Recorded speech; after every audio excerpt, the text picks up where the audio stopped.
माशाचा पाडा ह्या परिसरामध्ये आज पहाटे काही गुंडांनी ह्या परिसरातल्या आमच्या आया बहिणींची छेड काढली आणि म्हणजे लहान एक मुलगी होती त्या मुलींची पण छेड काढायचा प्रयत्न केला। आता मी त्या मुलीला पोलीस स्टेशनला पाठवलं, त्यांचा गुन्हा नोंदवण्याच्या सूचना मी आमच्या DCP आणि पोलिसांना केलेल्या आहेत। ते तर होईलच, परंतु ही लोकवस्ती झपाट्यानं वाढते आणि हे झपाट्यानं लोकवस्ती वाढत असताना गुंडगिरी फार मोठ्या प्रमाणात वाढलेली आहे। काही गांजा, अफू, चरस वगैरे ह्या ठिकाणी विकले जातात सर्रास असं सांगितलं जातं। पोलिसांनी काही आठवड्यापूर्वीच 1 किलो गांजासुद्धा ह्या परिसरातून हस्तगत केला होता। म्हणजे पोलिसांची कारवाई त्यांच्या पद्धतीनं चालू आहे, परंतु तरीसुद्धा एवढ्या मोठ्या प्रमाणात जर गुन्हेगारी प्रवृत्तीची माणसं ह्या ठिकाणी येत असतील आणि मला तर हा सुद्धा संशय आहे, कारण सगळे भाड्यानं या ठिकाणी 6-6 हजार रुपये महिन्याला भाडा भरून राहतात। म्हणजे बहुतेक माझ्या अंदाजानं काही बांगलादेशी घुसखोरसुद्धा असण्याची, रोहिंग्यूसुद्धा असण्याची शक्यता नाकारता येत नाही।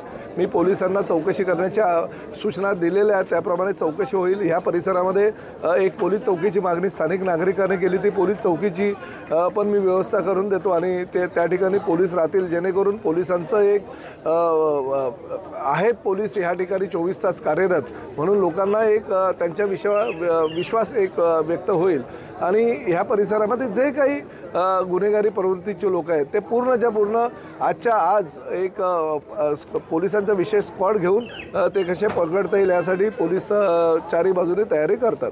गेल्या अनेक महिन्यापासून इथे अंमली पदार्थ विकले जात आहेत, पण पोलिसांची नाही, अंमली पदार्थ विकले जातात ही वस्तुस्थिती आहे। गेल्या आठवड्यामध्ये अंमली पदार्थ जवळजवळ 1 किलो हस्तगत केलं पोलिसांनी।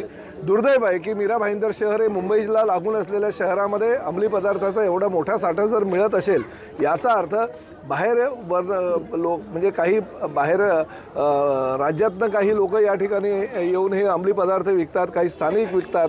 काही लोकांनी आरोप पण केलेला आहे की त्यांना तडीपार केलं जातं, परंतु तडीपारी लगेच ती कशी दूर होते आणि परत ते येतात याचीसुद्धा चौकशी होणं गरजेचं आहे। त्यामुळे आमच्या पद्धतीनं आम्ही सगळं करतो आहे। पोलिसांच्या पद्धतीनं प्रयत्न करत आहेत।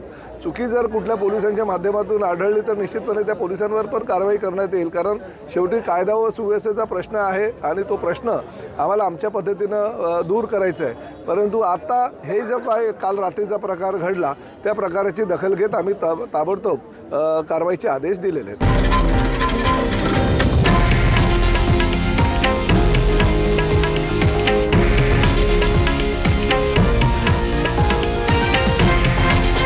हे आहे देशातील नंबर 1 न्यूज नेटवर्क आणि आपण पाहत आहात TV9 मराठी, एकमेव।